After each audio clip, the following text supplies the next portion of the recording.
How long does it take to set up an LLC?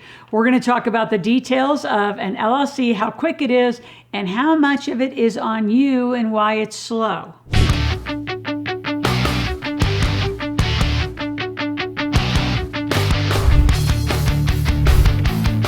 So specifically, I want to talk about three things. I want to talk about the different types of entities, number one, not just an LLC, but the different types and the way they can be taxed. Number two, where do you go get them? Because we're not doing this on the cheap and easy, simple. That is not what we're doing. If you're here to build a real company and become a millionaire in 3 to 5 years, you need the right foundation and the right structure that your money goes into the right bank accounts. And I'm going to start at that level. Next, we're going to talk about the benefits of having an entity in general. And I'm going to say even having generational wealth and living corporate life. So get a pen and paper. We have a lot to talk about. So first of all, how long did it take to set up an LLC? Literally a couple minutes. Now, you could go to the Secretary of State, do it all by yourself. You're going to get an EIN number.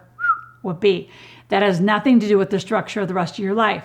So the questions that our team is asking you, and I have a huge team of tax strategists, corporate structure, trust, compliance, all of those people that are going to ask a whole variety of questions. It's usually about a 20 to 30 minute interview. And the questions that are important are, is it just you by yourself? Do you have a partner? What's the operating agreement going to say? If you have a partner, who's the manager, who's the member? Is this a family? Going to become a family organization, a family company? Again, different operating agreements. Like, what do you want with all of this? Is it going to go into a trust? Is it just going to be a temporary entity where you're going to use it and then close it? Which I am not a fan of. If you're going to go to the cost and the effort and just the time of living corporate life, you don't take them down. You do not close your entities. You can always repurpose them. You can DBA them. It's called doing business as. So you could set up one company called XYZ. And in fact, I have an XYZ company, not called that, but similar. I'm just giving you an example. And it was used for the rich dad, poor dad relationship. And then when it got done, I actually liquidated, stopped, shut that bank account down, I cool off, have nothing in it for a while, had a different entity running companies. Then I reopened it as a real estate company. And then I've reopened it as intellectual property and management company. So use your corporate structures consistently. The financial services world loves that you're making money, you're spending money, you have credit cards, like you're using the system. That's why you get better credit. That's why you get better funding. That's why you have better viability and you get better tax strategies.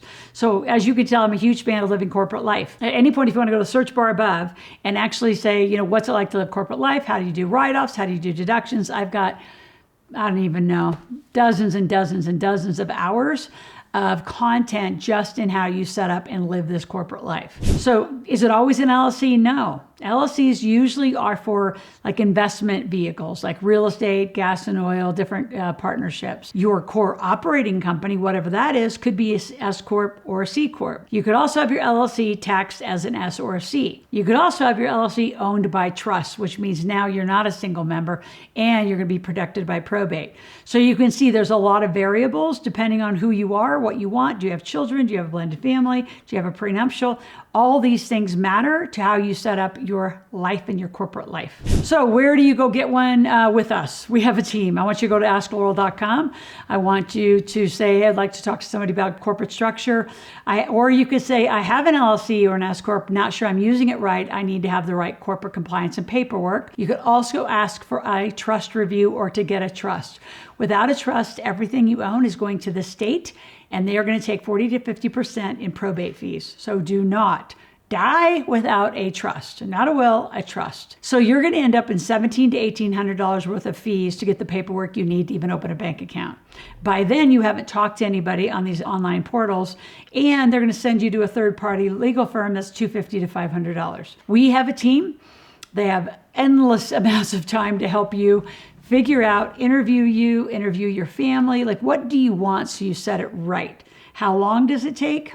It's quick. The problem is usually you. You're picky about the name. Like, my rules is I don't put any entities with my name, my children's name, or anything associated with my name or addresses, right? They're very simple. They're different names.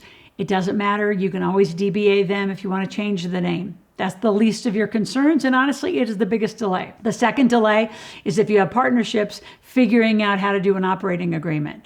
Now, if you ever come closer into the community, always ask me once you're a client and have my cell phone. I have 9 points to operating agreements that most people miss, right? So this is design your divorce while you're in love, which means make sure every point in your operating agreement, including your exit, is clearly lined out.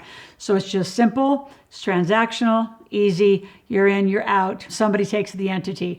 To totally take down an entity and actually dissolve it, it's got to be a pretty rough situation. I see it in divorces mostly, or really, really bad business breakups where there's actually been some corrupt activity or some really odd activity that you just don't want the entity in the financial services space at all. So how long does it take? A few minutes. The paperwork takes a minute. The corporate compliance takes a minute. The biggest thing that I'm just telling you is make sure you get the right counsel. So again, go to AskLoral.com. Say, I want some help helping me figure out what is best for me and my family, especially you parents who have children. They're going to inherit these entities and they're going to become partners of yours. At least if I'm mentoring you, that's how I'm going to coach you. Now, while we're doing this, I actually would like your whole family to subscribe to this channel. So you do it right now. Subscribe, click the notification button and watch. I'm here 5 days a week, anywhere between 8 minutes to 12 minutes, sometimes 15 minutes, just talking about a topic. If there's a topic you want me to talk about, put it in the comment section and we will make sure we're back out here doing videos to help you and serve you in business and money. So what are the benefits of having an entity? Well, number one, I'm going to say the tax code, because you activate the tax code, you can become employed, you're going to get better health care, your kids can be employed. The other side of it is not only tax strategy, it's asset protection. Any assets that are held within the company, a database, real estate, they're now protected inside the shell of the LLC. And then the other one is liability protection. If you're ever sued, they can only sue for what's inside the company. So as you become a millionaire and wealthier, you're going to have companies that have a lot of assets. You're going to have companies that have a lot of liabilities. And the companies that have assets only do business with your companies. We do extremely creative strategies on our tax teams and corporate compliance teams. So I'm the educator, not the advisor. So I'm not giving you advice around what you need to do. I'm just telling you, go to AskLoral.com right now, make a request, say, I need a corporate entity and I want to live corporate life. If you're 18 years old, you need to be living corporate life if you want to totally activate not only the financial services section of the United States or whatever country you're in, you get better credit, better fundability, access to capital, access to money, and you all need some. Talk to you tomorrow.